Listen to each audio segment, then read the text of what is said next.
Hi, this is Mandy with Scott Leroy Marketing. Today we are going to show you the Dotloop two-factor authentication that they have enabled on all Dotloop accounts as of November 2022.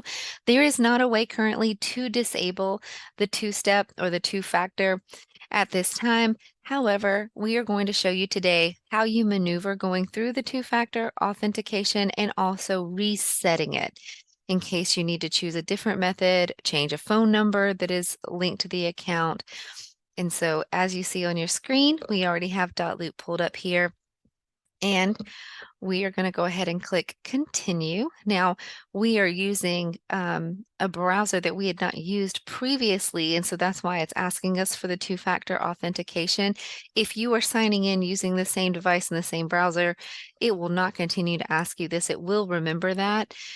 However, the first time you log in from that particular browser and it doesn't recognize it, it will ask you to do this two-factor authentication, or 2FA for short. Now, you will see that it gives you two options.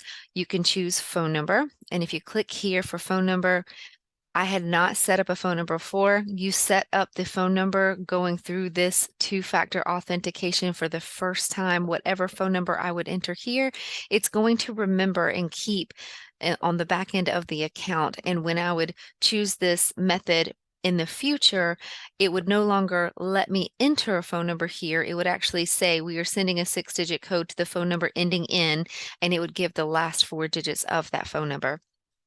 However, since I have not used this step of verification before, it's asking me to enter my phone number. Now, if I were to enter my phone number here, I have two ways of them verifying. I can choose a text message or choose a voice call from them, either one. Once I choose it, I would click continue. It would send me the 6-digit code either by text or by voice call, whichever one I had chosen. I would enter it in and move to the next step. For today's process, I'm going to choose try a different method, and I'm going to choose Authenticator app. This is an app that you would download on your phone. There are many of them out there. Google Authenticator seems to work just fine for me. I had downloaded that. You can find it in the App Store on your phone, or Google Play Store, whichever one, if you have a Droid or an iPhone. I have an iPhone, so I've downloaded the Google Authenticator app. And I would just open that app on my phone, scan this code as I'm doing now, and it populates a new code for me. And so I'm going to go ahead and enter one of the codes here. There we go. And now what you'll see on your screen is a recovery code. You would have received this if you used the phone number authentication method or the Authenticator app method. Either one will result you in this screen here. It wants you to choose to copy this code, and I just encourage you to keep it either in a password vault, email it to yourself, put it somewhere that you're going to remember, because if you ever find yourself needing to sign in through a different browser or a device that Dotloop does not recognize, that you've never signed in through before, and let's say you don't have the phone with you that had the phone number that's on file here. So if it sends the code, you wouldn't get it, right? Or let's say you don't have the Authenticator app downloaded either. And so we all find ourselves in those situations sometimes, right? And so you would need this recovery code, because now this is going to become another step of authentication for you. You can choose this recovery code if you did not have access to the phone number or an authentication app.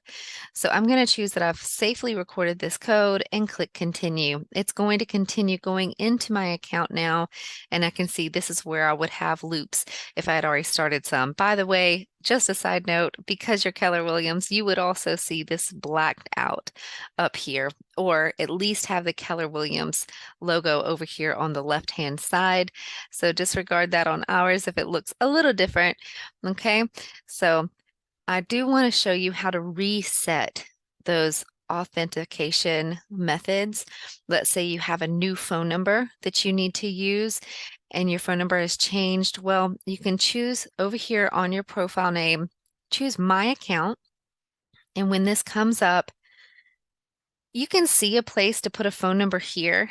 However, this does not change your two-factor authentication. Two-factor authentication phone number is saved on the back end. It would not be adjusted by doing this here.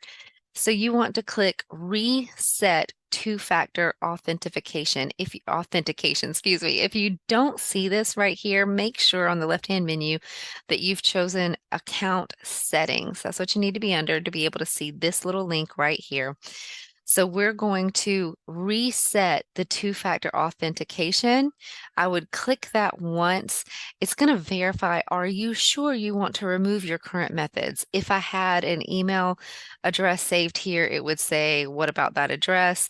If I had a phone number saved already, it would say, what about the phone number ending in the last 4 digits? Either way, I'm going to say reset and continue. It's going to log you out of your account. You would have to go back in, ask to sign in again, and as you move forward through the two-factor authentication, again, this is when it would let you type in that phone number to change it, and this updates it on the file, okay, on the back end where you can't see it.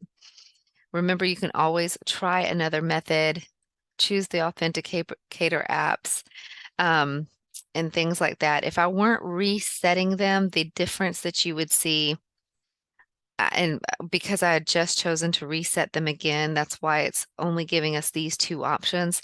Let's say I had already set these and now I'm going into a different browser to sign in. It would also give you the option for that recovery code that you had just received. That's the only difference. And when you chose phone number, it would show you the last 4. It wouldn't let you actually sign in with a different phone number again. Okay, so if you guys have any questions or encounter any issues with this two-factor authentication, feel free to reach out to us at Scott Leroy Marketing.